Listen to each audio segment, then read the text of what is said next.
Do you understand English? But when someone asks you a simple question, your mind go blank and you not be able to respond even by using a single word.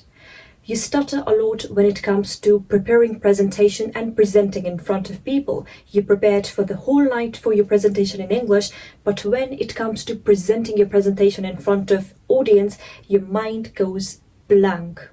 That's a quite common problem that most of the English learners face.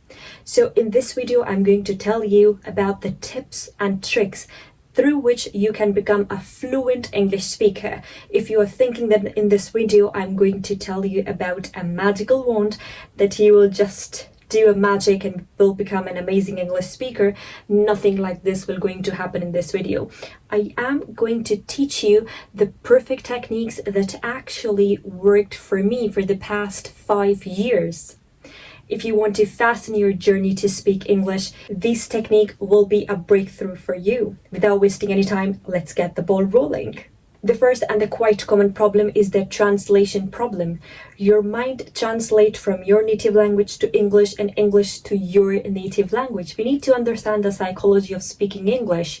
In this method, what is happening basically? For instance, if I ask you a question, even though you are familiar what you want to say, but you are still translating in your mind. And this translation is making this process of speaking English quite slow and will cause more stutter. One thing you really need to avoid if you want to become effective and fluent English speaker, stop translating. Even this thing happened in my class too today. I was attending the class of my new student and he just asked me, can I translate ought to and should into my native language? I was like, not at all. You don't need to do this mistake because every native language have different aspects and different grammatical rules. You don't need to confuse yourself and mix up those rules. What can you do is stop translating if you are doing this mistake. When you will stop translating, it will help you a lot to reduce your speech anxiety and it will boost up your confidence too. Now, how can you stop translating? Just start observing the objects around you and start naming those objects in English. After naming those objects in English, try to make sentences directly in English, short sentences on those objects. Maybe a laptop is around you, maybe a table, a chair, maybe a cell phone. So start making short sentences in your mind in English to describe that specific object. By doing this practice, you can build your muscle in your mind not to translate. If you'll continue to translate, forget about the fluency. And that's the harsh truth, my love. Let's talk about the second one. The second one is fear of making mistakes. Basically, what is happening in your mind is your brain is more focused on avoiding the mistakes that causes lack of confidence and you'll not be able to communicate in an effective manner because your mind is totally focusing on avoiding the mistakes. When your focus will be on avoiding the mistakes, not on delivering the message in English, so what will happen? You will stutter, and ultimately when you will stutter, so you will forget about your presentations, your speech, what you want to say, and it will cause lack of confidence.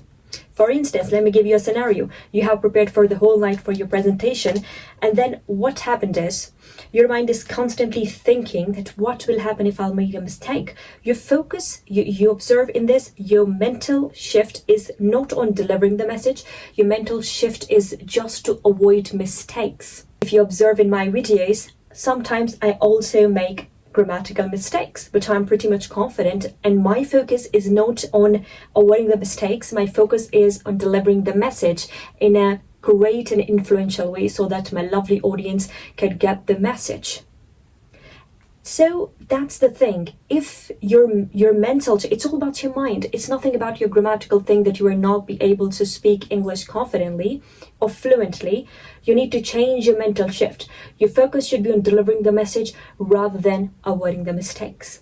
Making mistakes, totally fine. I also do mistakes sometimes, but nobody notices because they know this thing that I'm an English instructor. And if I'm saying something, they're like, okay, they never highlight it. Even though it never happened in my classes too. Sometimes I did some of the grammatical mistakes, but nobody highlighted because they know that my focus is on delivering the message and not on the grammatical mistakes avoidance, because language learning is a thing, it's a journey that will continue. It's nothing that will be stuck, that you will stop after 1 year. It's like language learning is something beautiful, and you'll keep on learning about the grammar, about the vocabulary, and adding up your knowledge. So second thing, change your mental shift. Your focus should be on delivering the message and not on avoiding the mistakes. Making mistakes is totally fine, and accept this thing that it's not your native language. You are just trying to be creative by learning this language, and the only purpose to learn this language is to interact with people and make you feel more confident. Third one is understanding versus speaking. Understanding English language is different, and building your speaking English muscle is different. You'll never be able to swim if you will just keep on learning, keep on reading about how to swim. You'll be able to swim when you will actually do the dive and you will actually plunge yourself and actually swim. Then you will be able to swim. You'll never be able to swim by just reading about it and just by listening about it. That's how English language works. If you think that by only listening this language and not speaking this language you'll become a fluent English speaker, you're not thinking in the right manner, my love. You really need to work on your speaking every single day. Devote only 5 minutes to improve your English speaking. Improvement is something else. To speak English, speak anything. Sometimes it happens that my students are like, oh my god, I don't know what to speak, I don't know what to say. Can you please help us? Can you please guide us? How can we say? Our grammar is not good, our vocabulary is not good. I all the time just tell them, please speak up. Speak in the short sentences. Doesn't matter the sentence structure is accurate or inaccurate, just speak up. The only way to speak English is to speak up, so start speaking in chunks. Short sentences and short phrases format. Now, one last bonus tip I want to suggest to you is start thinking in English. Thinking in English through different activities. Like for instance, you're sitting at your workplace and you want to practice English. You have a pen holder in front of you. So in your mind, think about 5 words in English that comes to your mind when you think of a pen holder. Then like that, start thinking in words, then start making sentences, short sentences in English by selecting different objects around you. Doing this practical exercise will help you a lot to tune your mind in English. I hope these techniques that I've shared with you will definitely help you a lot to improve your English speaking in a practical way. If you liked my today's video and the techniques too, don't forget to give this video a thumbs up and share it with other English learners who are still struggling to speak English, and let's build this beautiful English speaking community all together. Subscribe to my channel if you haven't yet. See you in the next video. Bye bye.